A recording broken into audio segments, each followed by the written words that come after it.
ہم رہ روانے راہ فنا دیر رہ چکے، وقفہ بسان صبح کوئی دم بہت ہے یہاں۔ رہ رواں کہتے ہیں راستہ چلنے والا، اور راہ فنا وہ راستہ جو جس کی منزل خاتمے پر ہوتی ہو، اور وقفہ آپ جانتے ہیں کہ جو دو باتوں یا دو کاموں یا کس سلسلے میں جو بھی ایک وہ آتا ہے، وقت آتا ہے، اس کو وقفہ کہتے ہیں۔ اور بسان ابھی ہم نے آپ کو بتا دیا صبح، بسان آپ کو بتایا ابھی مانند، بسان صبح کوئی دم بہت ہے یہاں۔ تو وہ کہتے ہیں کہ ہم جو تھے، یہ جو راہ فنا تھی، فنا کا جو راستہ تھا، اس میں ہم بہت دیر ہم نے گزار دی، بہت یعنی عرصے تک اس میں رہ لیے، اور اگر اس میں کوئی اگر وقفے کی طرح کوئی صبح آتی ہے تو یہ بہت بڑی بات ہے۔ ان کے کہنے کا مطلب یہ ہے کہ یہ تکلیفیں، یہ پریشانیاں جو کبھی ختم ہونے والی نہیں ہیں، اگر اس میں تھوڑی دیر کے لیے کوئی سکون کا لمحہ آ جاتا ہے تو یہ بھی بہت بڑی بات ہے، اس سے بھی فائدہ اٹھانا چاہیے، کیونکہ ہم بہت عرصے سے وفا کے راستے میں، وفا کے فنا کے راستے میں ہیں، تو اب اگر ایک وقفہ ہمیں مل گیا ہے تو ٹھیک ہے، صبح کی طرح کوئی ہے، یعنی کہ بہت ساری نا امیدیوں کے بعد اگر امید کی کوئی کرن نظر آتی ہے تو اس کو وہ کہتے ہیں کہ انسان کو غنیمت سمجھنا چاہیے۔ اگلا شعر دیکھیے، اس بت کدے میں معنی کا کس سے کریں سوال، آدم نہیں ہے صورت آدم بہت ہے یہاں۔ بت کدے سے ان کی مراد دنیا ہے، تو وہ کہتے ہیں کہ اس کے ہونے کا یا اس کے نہ ہونے کا ہم کس سے سوال کریں کہ اس کا کیا مطلب ہے، کیونکہ ہم نے یہاں دیکھا ہے کہ اس میں آدمی نہیں ہے بلکہ آدمیوں کی سی صورتوں والے بہت سے ہیں۔ ان کے کہنے کا مقصد اصل میں یہ ہے کہ آپ انسان کو کس آدمی پر ہم بھروسہ کریں کہ ہم اس سے اپنے دل کا حال کہہ سکیں، اس پہ بھروسہ کر سکیں، اس سے دکھ سکھ کہہ سکیں، ایسا ہمیں لگتا نہیں ہے۔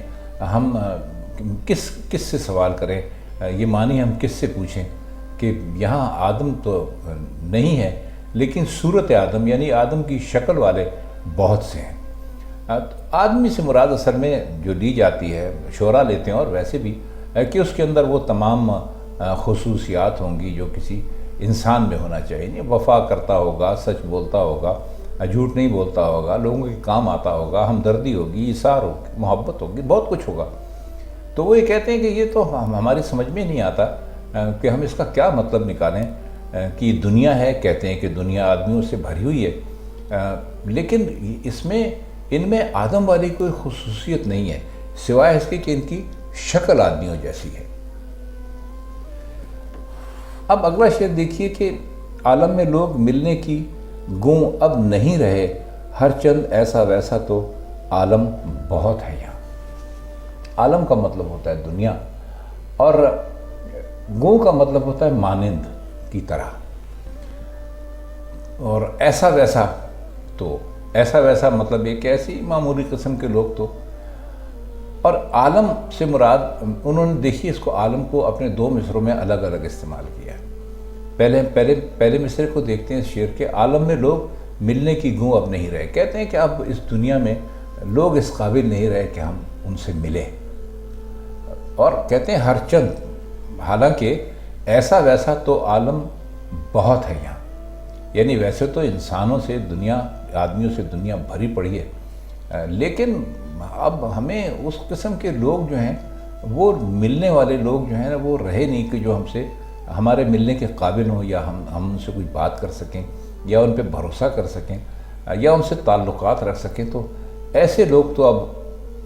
اس قسم کے لوگ تو اب اس دنیا میں رہے نہیں، اور ایسے ویسے تو بے شمار مل جاتے ہیں۔ ہم گھر سے نکلتے ہیں تو ہمیں ہر قسم کا آدمی ملتا ہے، لیکن ان میں سے کتنے ایسے لوگ ہوتے ہیں کہ جن سے ہم کوئی تعلقات رکھ سکیں،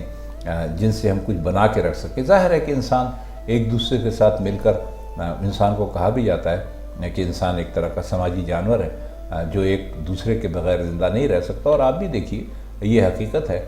کہ آپ کو باہر نکلنا پڑتا ہے، لوگوں سے ملنا پڑتا ہے، کبھی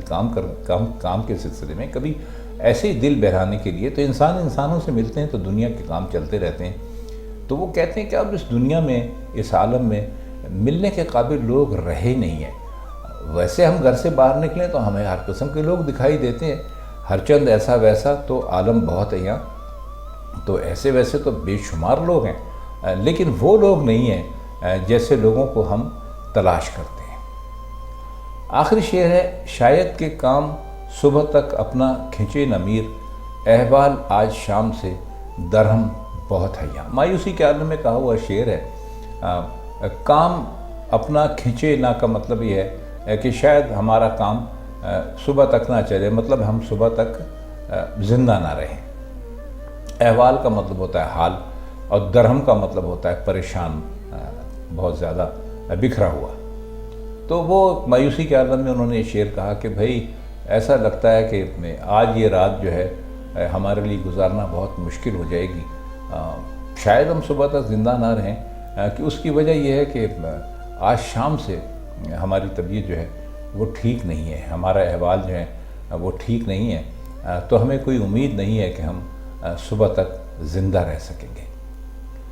خواتین حضرات، یہ تھی میر تقی میر کی آج کی غزل، کچھ مشکل الفاظ کی معنی اور کچھ غزلوں کے اشعار کا مطلب جو ہم نے آپ کی خدمت میں پیش کیا۔ اگر آپ کو پسند آیا ہو تو ہمارے چینل کو لائک اور سبسکرائب کر دیجئے، اور اگر پسند نہ آیا ہو تو یہ کوئی ضروری بھی نہیں۔ تو پھر آپ سے ملاقات ہوتی ہے میر تقی میر کی کسی اور غزل کے ساتھ، کسی اور ویڈیو میں۔ تب تک کے لیے خدا حافظ۔